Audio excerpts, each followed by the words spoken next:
It's always nice to have staff back in the building. I hope you had a great summer.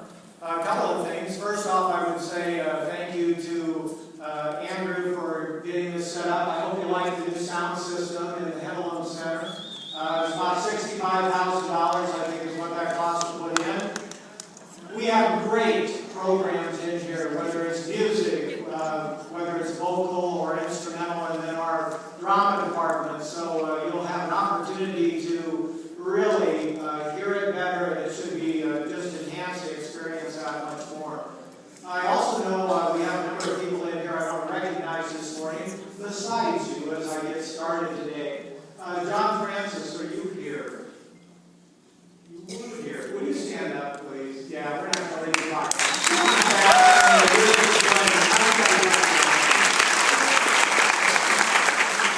Also, I have at least 3 board members here today, and I would like to recognize them. The first was dancing earlier during the music of Matt Doris Martin.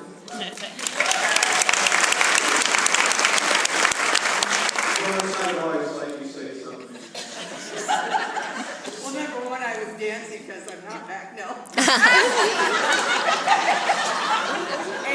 But seriously, if you guys have anything going on that you want me to come take pictures of for the monthly newsletter, just shoot me an email. I can't always come, but I'll make every effort to be there. I think it's a great way to say what we're doing good and what we're doing right, and to celebrate all the good things that happen at Beatrice Public Schools. So just look for my email, dmartin, and then I will come and take pictures. So thanks.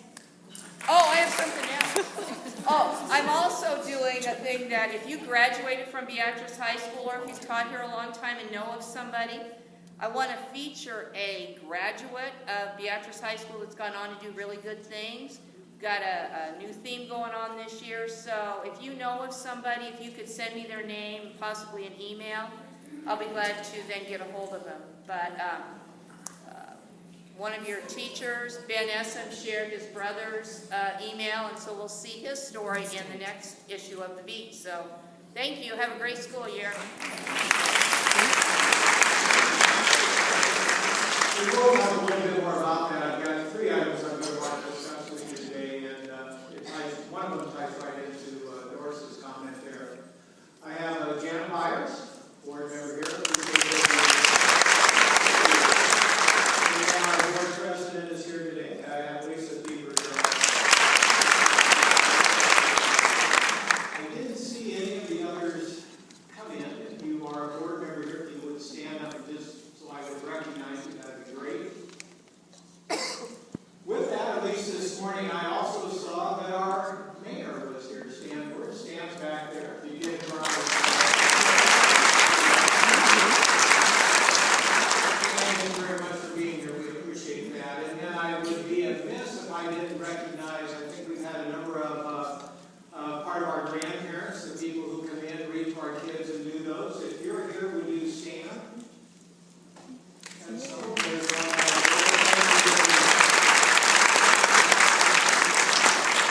and then classified staff. If you're a classified staff member here this morning, will you please stand?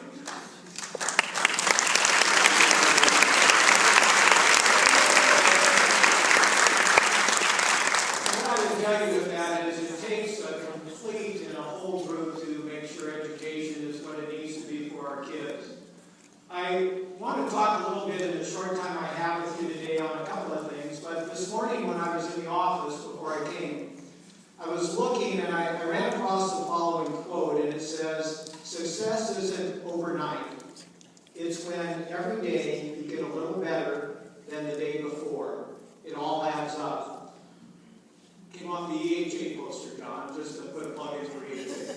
But with that, as I was looking at what I was going to be talking about today, I think that all ties together in where we're headed.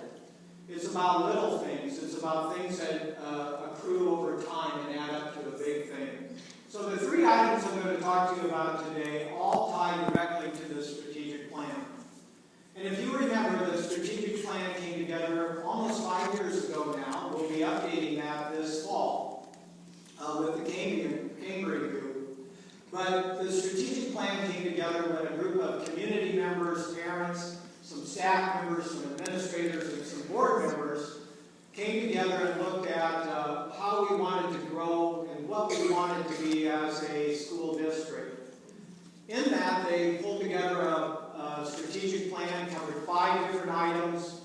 big topics, and then there were activities that took place underneath those.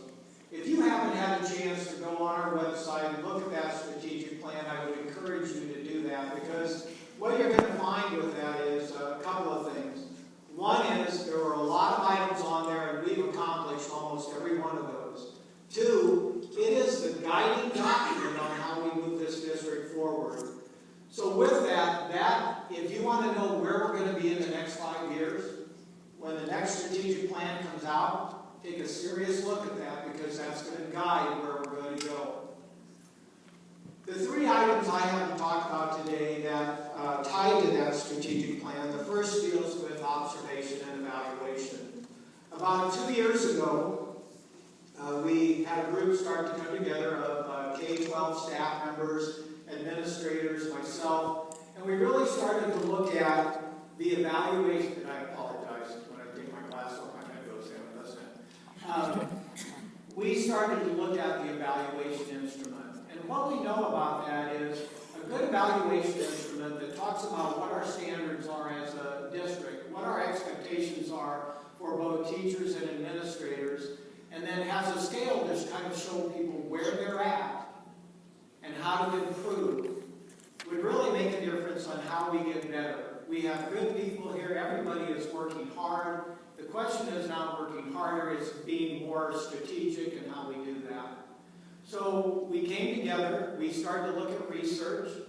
Next step through that was we found we really needed a common language. We developed that over the past year. That came out, I think, late last year. And then we started to look at different evaluations or instructional models. We looked at Danielson's, we looked at APL's, we looked at Marzano's, we looked at just a wide variety of information. And when we did that, it really made sense to us and to the committee that Marzano's instructional model is the one we ought to be using. We had done a lot of work with Marzano's to begin with. It really had all the items that we needed in it, and it made sense that we move on from there. From that, then, we had a smaller group look at, I think, 3 different companies that could help us move forward with that.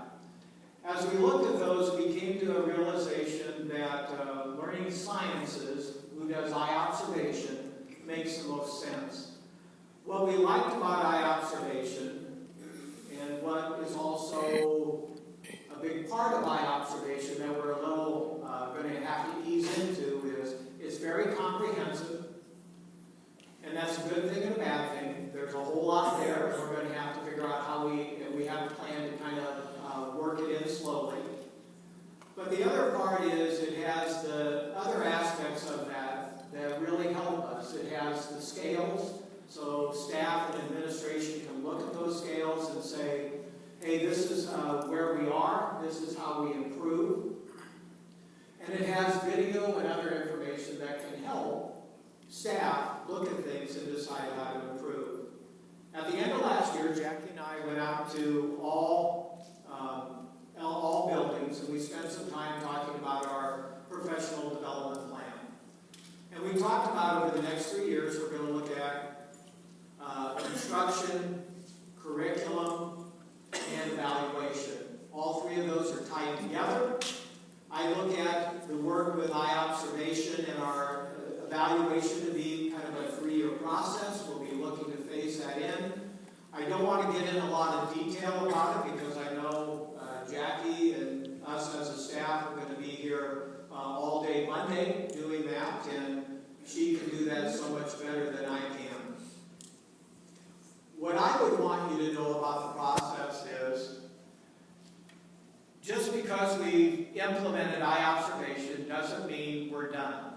It's just the starting point. We're going to ease into it. We picked the critical elements that we're going to start with going into this year. It's a learning process. It'll be a learning process for you. It's still a learning process for us. And it ties to one of the most critical parts we've said in what we do. If you remember when we talked about Marzano's 41 elements, we said as a district, there was one thing that was most important to us. Anybody remember that? Thank you. Relationships. In order for us to get better, relationships is critical to what we do. I expect that the evaluation process should be about relationships. So it's going to be more of a collaborative process between staff and administration rather than strictly, here's what you got. We expect feedback because we know the following. We don't always see everything. We don't always catch everything when we're in there. So it's going to become more of a collegial thing where we're going to be talking together with that. And we need your input with that. And you're also going to need to have conversations when you're in PLC time.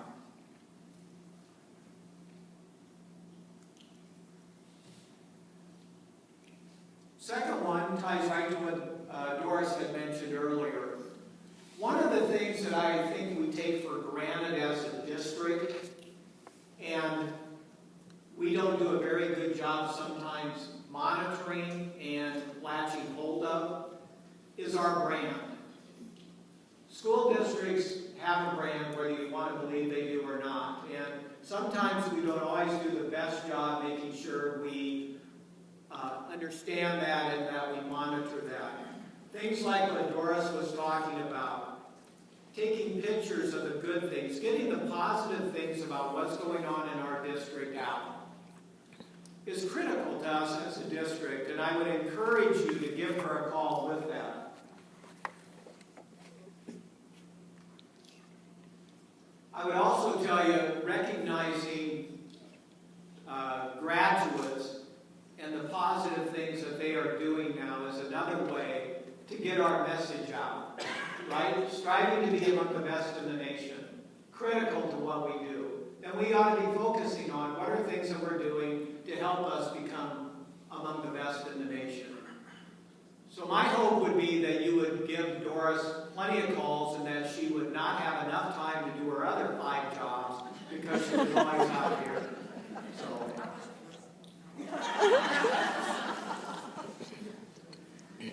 When we started down, this was about a year ago, we started down the path of looking at a style guide, looking at a marketing plan, looking at a branding. I kind of use those almost interchangeably.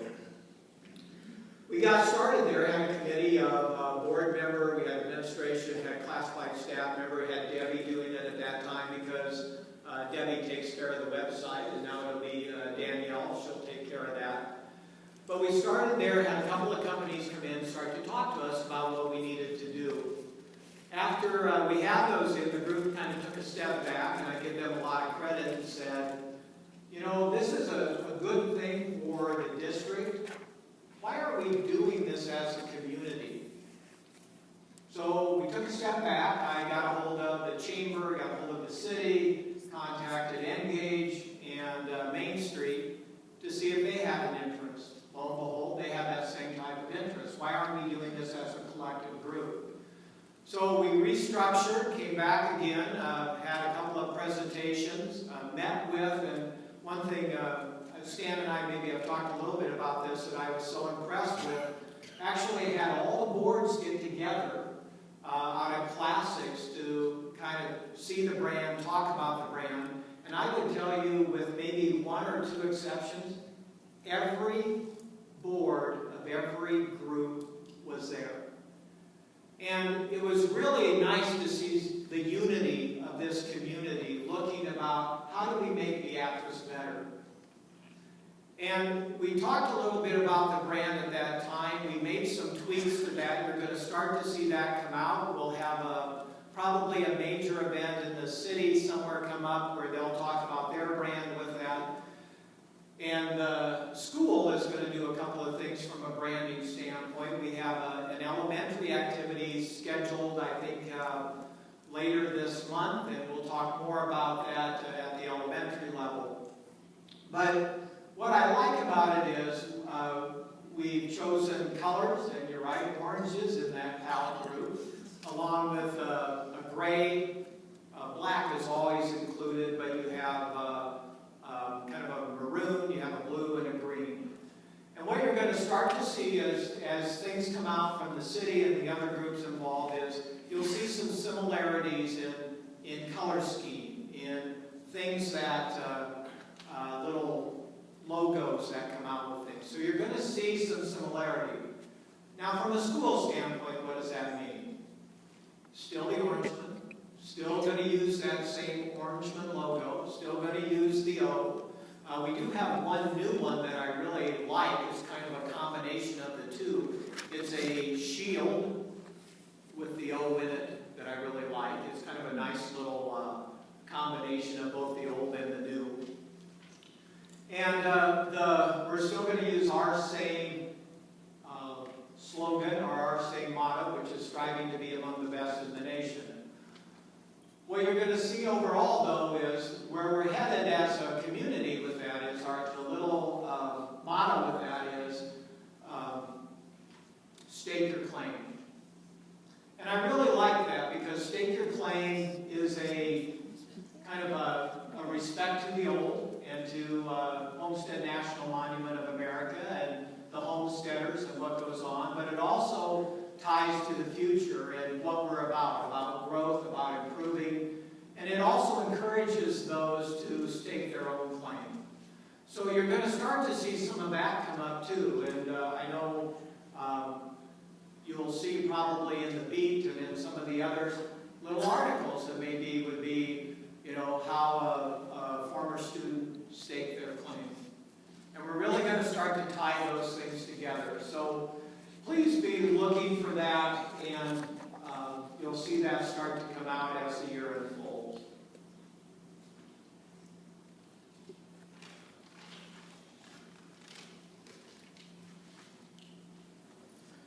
The last one has taken up a lot of my time this past year, and that deals with elementary facilities. I know people in here are fairly aware of those things and what has gone on with that. Just to let you know, I think it'd be a month tomorrow. The board got together at a special meeting, passed a bond resolution 6-0 to put on the ballot for September 15th, an elementary bond facility. Talk a little bit more about that. What I would like to kind of talk right now about is how that is going to work. Because this isn't at a general election, it will be a mail-in. On August 26th, they will start to send out mail-in ballots to all registered voters of Beatrice Public School District. One issue ballot. Are you for it? Are you against it? The bond issue itself is a culmination of activities that have been taking place since the last strategic plan was developed. At that time, there was a committee that came together and looked at all aspects of elementary facilities and made a determination that the best plan to move forward was a single-site elementary. About a little over a year ago now, we purchased 93 acres, the old Higgins property, straight off to the north. And then we hired an architect, DLR, to come in. They did a comprehensive look at all of our elementary facilities, went back through it again and determined costs associated with three main options: to update, refurbish, add on to all 4 existing elementaries, to build a K-5 elementary, a new single site, and use one of the existing after updating as preschool, and to build a pre-K through 5 elementary building. We had 4 informational meetings, one at each elementary.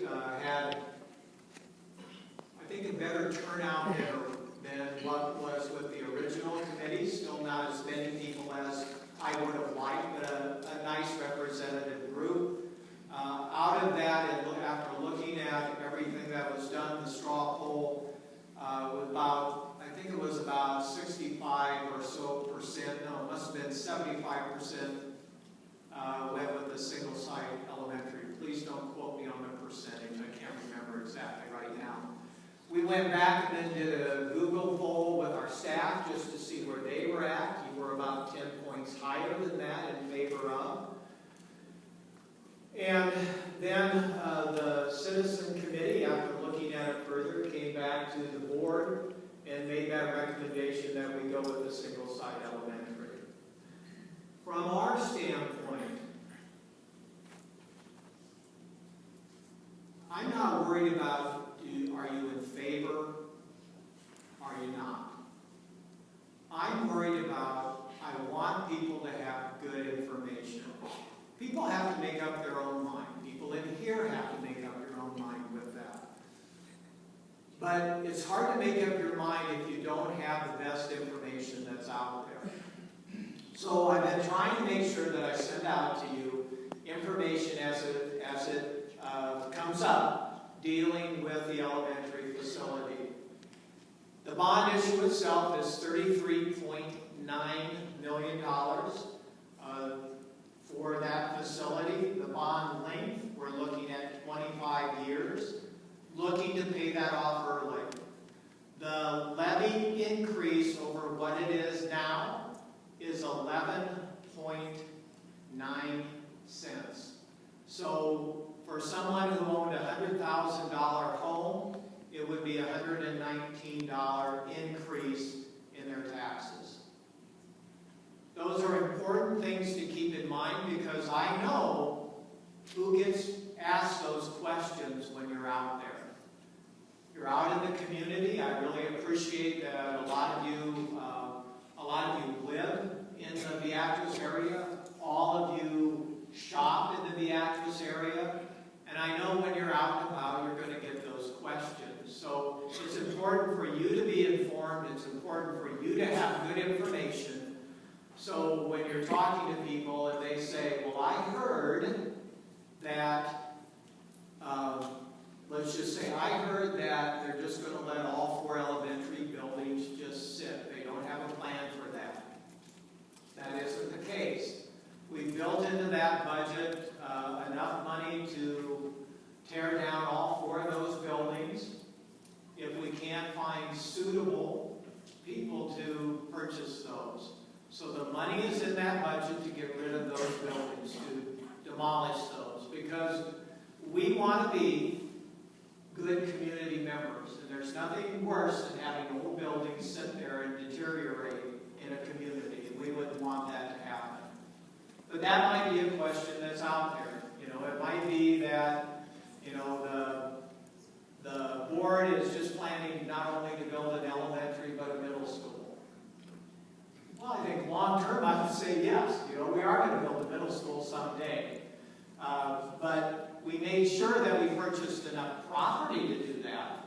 You know, we've been pretty upfront about, and the work that was done collaborated that what we're looking to do is kind of build a central campus type system with the high school, middle school, and elementary all together. So I do have something I would ask you to consider, and I'm going to try to do it a little different than I did it last time. In some of the research I've been reading about the best way for school to get information out is they said make use of your email. And I need to make use of that getting information out. But their request was send your information out and ask the people you send it to if they're so inclined to put it on their social media site. Because that's probably the area where we have the least amount of presence is in social media. We are going to get a new Facebook, district Facebook site, by the way, but we just haven't updated it yet. So I would like to ask you to at least consider when I send things out, if you feel comfortable sharing that. I will only share information with you that is factual, because that's our job, share factual information. Now, you are entitled to your opinion, so if somebody asks you your opinion, you can tell them that. But from a school environment, and if you're in school talking about it, it should stay, you know, it should stay factual in that matter. But if someone comes up to you, you talk to a parent at the end of the day, and they say, what do you think? They've asked you a question. I would just preface it by saying, my opinion is. and you can give that to them. So what I'm thinking about doing is I'm going to send periodically emails out to the staff and the rest of the people on our email list. I'm going to take those question answers. So what about the 4 elementaries? What about what will this do to my taxes? I'm going to take those and I'm going to just do a question at a time and do it as just a link on that document. If you feel comfortable, I would ask that you share it, because I know a lot of people access information through social media. One of the things through this whole thing that I have found very interesting has been, even though we, I believe, have done a lot to try to get the word out, there are still a lot of people that really don't have the information that they need. The district will be doing a mailing to all registered voters of the Actors Public School District. It should go out next week if everything goes right. Again, it'll be just the facts, some of the question and answers associated with that.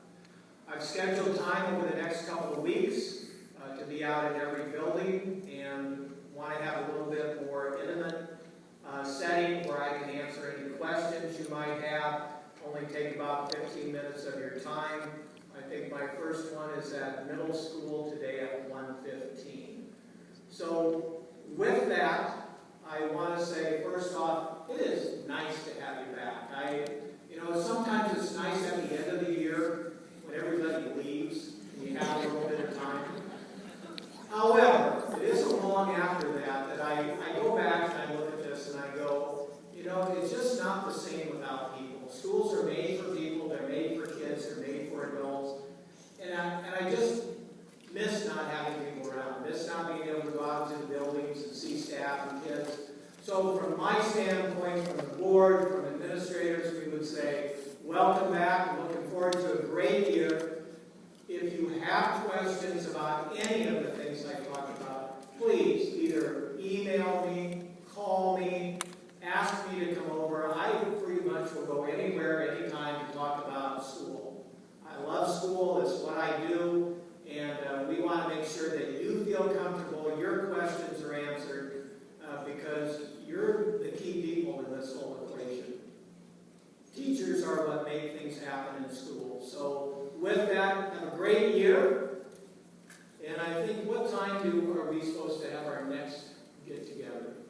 We're going to play some music, we're going to get ready, and the little kids, the new teachers, will introduce them to everyone. All right, about a few minutes here. So relax and talk.